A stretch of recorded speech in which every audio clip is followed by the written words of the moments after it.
बिस्मिल्लाहिर्रहमानिर्रहीम, अस्सलाम वालेकुम। लाखों करोड़ों दुरूदो सलाम मोहम्मद मुस्तफ़ा सल्लल्लाहु अलैहि वसल्लम और आले मोहम्मद पर।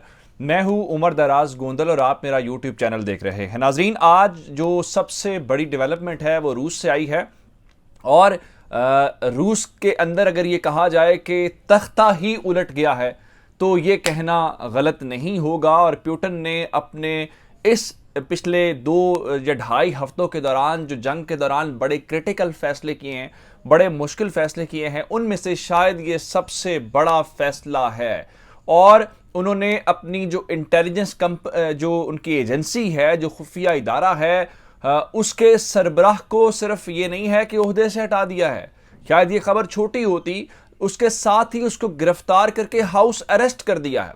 और फिर ये बात सिर्फ एक इंटेलिजेंस चीफ तक नहीं है, मैं आपको कमांडर्स बताऊंगा, मैं आपको दीगर इदारे बताऊंगा और फिर फौज के अंदर लोग बताऊंगा जो पुतिन ने तब्दीलियां की हैं, जिसको आप कह सकते हैं कि अपनी ही फौज का उन्होंने उनके फौज के ऊपर लंका ढा दी है। आखिर क्या वजूहात हैं, इल्जामात क्या लगाए गए हैं? क्या ये इंफॉर्मेशन दे रहे थे मुखालिफ मुल्क को, ये अमेरिका के पेरोल के ऊपर थे, या फिर इनकी नाकामी है जिसकी वजह से अब इतनी ज्यादा फौज की अमवात हो रही हैं और रशिया वो टारगेट्स अचीव नहीं कर पा रहा जो उनका ख्याल था। दूसरे नंबर के ऊपर चल के जो बड़ी खबर मेरे पास है वो एक मस्जिद के ऊपर बमबारी की है। एक मारियोपोल का जो इनका इलाका है, वहां पे एक मस्जिद ने पनाह दी हुई थी लोगों को। इन्होंने उस मस्जिद को टारगेट किया है और यूक्रेन की जो फॉरेन ऑफिस है उसने बाकायदा तस्वीर भी जारी कर दी हैं। और फिर उसमें खास बात यह है कि उस मस्जिद के अंदर तुर्की के शहरी भी मौजूद थे, तो अब तुर्की के हवाले से भी रद्द अमल आना लाजमी है। अब देखते हैं वो क्या कहते हैं। और फिर वो जो काफिला था जिसके मुतालिक हम कह रहे थे, क्योंकि कीव के ऊपर मुसलसल बमबारी है मुख्तलिफ शहरों के ऊपर, इंटेलिजेंस जो बरतानिया की है उन्होंने आज बाकायदा इंफॉर्मेशन जारी की है, वो भी आपके सामने रखेंगे। लेकिन अगर आपने अभी तक चैनल सब्सक्राइब नहीं किया और आप चाहते हैं कि आपको मुस्तनद और बरवक्त खबरें मिलती रहें तो हमारा चैनल सब्सक्राइब कर लीजिए, बेल आइकन के ऊपर क्लिक कर लीजिए ताकि हमारी आइंदा आने वाली वीडियोज़ बर वक्त आप तक पहुँच रहे। एक सादा सी बात करना चाहूँगा कि अगर अगर जंग के दौरान फौज का सरबरा या इंटेलिजेंस एजेंसी का सरबरा तब्दील कर दिया जाए तो इसका मतलब यह होता है कि हाउस इन ऑर्डर नहीं है या सब चीजें उस राइट डायरेक्शन में नहीं जा रही जो आपकी ख्वाहिश है।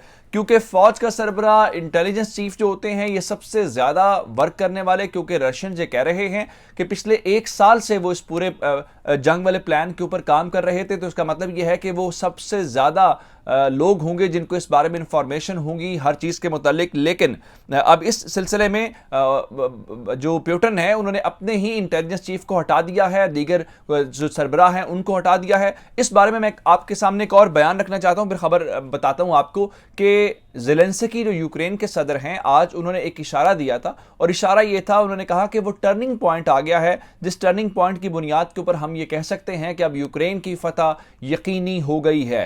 ये टर्निंग पॉइंट अमवात की सूरत में है या जो स्ट्रेटेजिक इस वक्त रेजिस्टेंस का सामना है रशिया को उस सूरत में है, या फिर ये जो अभी लोगों को हटाया गया है उसको लेके ज़ेलेंस्की ये कह रहे हैं कि अब वो टर्निंग पॉइंट साबित हो गया। मैं आपके सामने बरतानिया का अखबार है डेली मेल, मैं उसकी हेडलाइन आपके सामने रखना चाहता हूं, फिर मैं मजीद डिटेल्स इस बारे में दूंगा। बताइएगा जी, Putin has placed the head of the FSB, ये इनकी फॉरेन इंटेलिजेंस ब्रांच है, इनकी जो स्पेशल सिक्योरिटी सर्विस है उसको एफएसबी कहते हैं।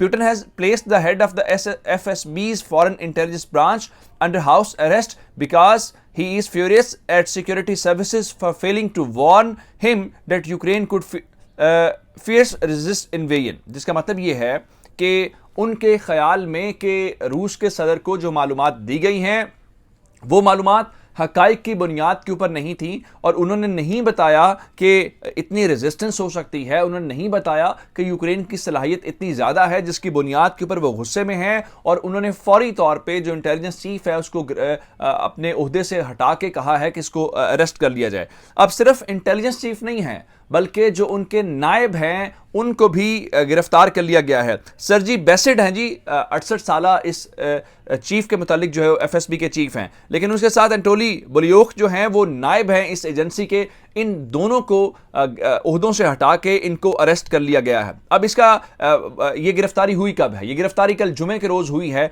अब इस बात की तरफ आते हैं कि ये गिरफ्तारियां क्यों हुई हैं। इस वक्त जो इब्तदाई मालूमात सामने आई हैं उसके मुताबिक ये जो FSB है, ये जो स्पेशल सिक्योरिटी फोर्स है, फिर उसको इंटेलिजेंस इदारा भी आप कह सकते हैं, उसके मुताबिक यूक्रेन एक कमजोर मुल्क है और जैसे ही हमला हम करेंगे, यानी रूस वाले हमला करेंगे, तो ये चंद दिनों के अंदर हथियार डाल देगा। ये वो प्रेजेंटेशन थी, ये वो मालूमात थी जो पुतिन को दी गई इस एजेंसी की तरफ से। और उसके बाद इस वक्त दो जराए इल्जामात लगा रहे हैं कि ये वो इल्जामात हैं जिनकी बुनियाद के ऊपर इसको हटाया गया है। पहली ये कि जो इस पूरे यूक्रेन के अंदर जंग लड़नी है या ऑपरेशंस करने हैं, उस हवाले से जो फंड्स एलोकेट किए गए थे उसमें एम्बेजलमेंट हुई है, उसमें खुर्द-बुर्द हुई है, यानी उसमें 2 नंबरी पैसा कमाया गया है। और उसके साथ जो यूक्रेन की सियासी सूरत हाल है उसकी गलत रिपोर्टिंग की गई है, यानी ऑन ग्राउंड सिचुएशन क्या है, वहां पे पॉलिटिकली चीजों को इवॉल्व कैसे किया जा रहा था और यूरोप से मदद कैसे ली गई या उनकी पावर क्या थी, उनकी स्ट्रेंथ क्या थी,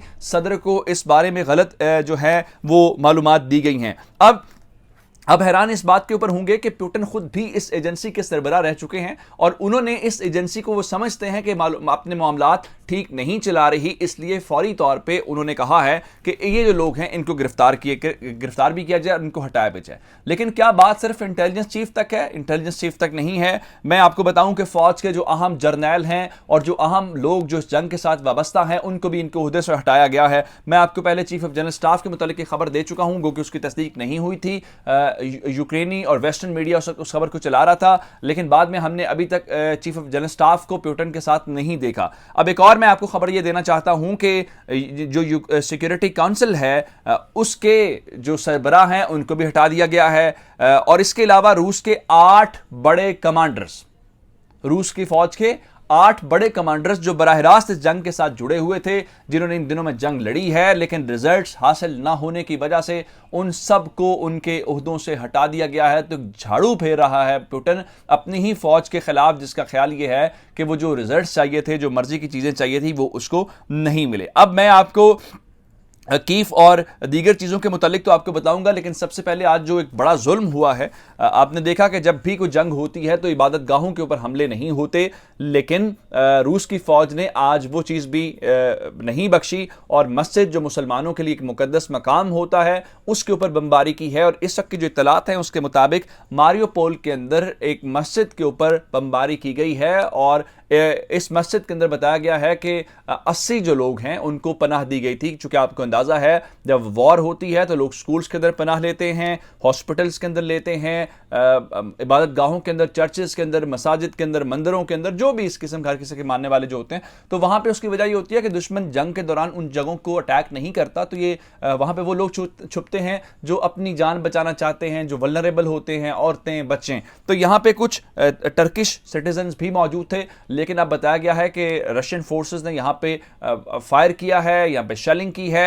और उसके बाद जो फॉरेन मिनिस्ट्री है यूक्रेन की, उन्होंने इस मस्जिद की न सिर्फ तस्वीर जारी कर दी हैं बल्कि ये तस्दीक की है, जी बिल्कुल ऐसा ही है कि अब जो रशियन फोर्सेस हैं उन्होंने यहाँ पे अटैक किया। लेकिन यहाँ पे जो चेचन जनरल्स हैं, जो लड़ाका हैं, उनसे पूछना चाहिए कि आप रशिया को सपोर्ट तो कर रहे हैं, आप जंग में भी लड़ रहे हैं, यह आपका हक है, लेकिन क्या यहाँ पे आप पुतिन से क्वेश्चन करेंगे क्या हम मस्जिद के ऊपर अटैक करने के हवाले से? अब आते हैं कि यूक्रेन के मुख्तलिफ शहरों के ऊपर, आज मुख्तलिफ शहरों के ऊपर हफ्ते का रोज बमबारी का शहर था। आज सुबह से लेके अब तक मुसलसल वहां पे सायरन्स बज रहे हैं और खासकर जो कीव शहर दारुल हुकूमत है वहां पे शदीद बमबारी है। और इतलात ये हैं कि इस वक्त मुख्तलिफ अतराफ से जो हो रहा है फायरिंग या बमबारी, इस दौरान एक आग लगी है, एक जो खुराक ज़ख़ीरा करने का गोदाम था उसको भी उन्होंने निशाना बनाया है। हालांकि आमतौर पे उसको टारगेट नहीं किया जाता, लेकिन मैंने आपको बताया था काफिला बहुत करीब पहुंच गया। लेकिन आज बरतानवी इंटेलिजेंस थोड़ी सी अलग बात कर रही है। बरतानवी इंटेलिजेंस कह रही है जी अभी भी वो 25 किलोमीटर दूर काफिला है, लेकिन अब वो इससे अलग बात इस तरह करें कि वो डिस्पर्स हो गया। वो कहते हैं कि एक मेन काफिला पीछे है, लेकिन उसमें से कुछ काफिला टूट के शहर का घेराव करने के लिए आगे बढ़ रहा है। उनका ख्याल ये है कि क्योंकि रेजिस्टेंस हो सकती है, जो यूक्रेन वाले हैं वो मिसाइल चला सकते हैं, ड्रोन्स का इस्तेमाल कर सकते हैं, तो इसलिए इतने बड़े काफिले को एक साथ लेके चलना मुनासिब नहीं होगा, तो इसलिए इसको पार्ट्स के अंदर डिवाइड करके हम शहर की तरफ बढ़े। लेकिन बरतानवी इंटेलिजेंस इस बात की तस्दीक ज़रूर कर रही है कि वो कीफ की तरफ ज़रूर बढ़ रहे हैं और वहाँ पे अटैक करने की मुकम्मल तैयारी कर रहे हैं। ये अब तक की अपडेट्स थी। मुझे उमर दराज गुंदल को फेसबुक, ट्विटर, इंस्टाग्राम के ऊपर फॉलो कर सकते हैं। मेरा यूट्यूब चैनल सब्सक्राइब कीजिएगा। आपकी इस बातों का बहुत शुक्रिया। खुदा हाफिज़।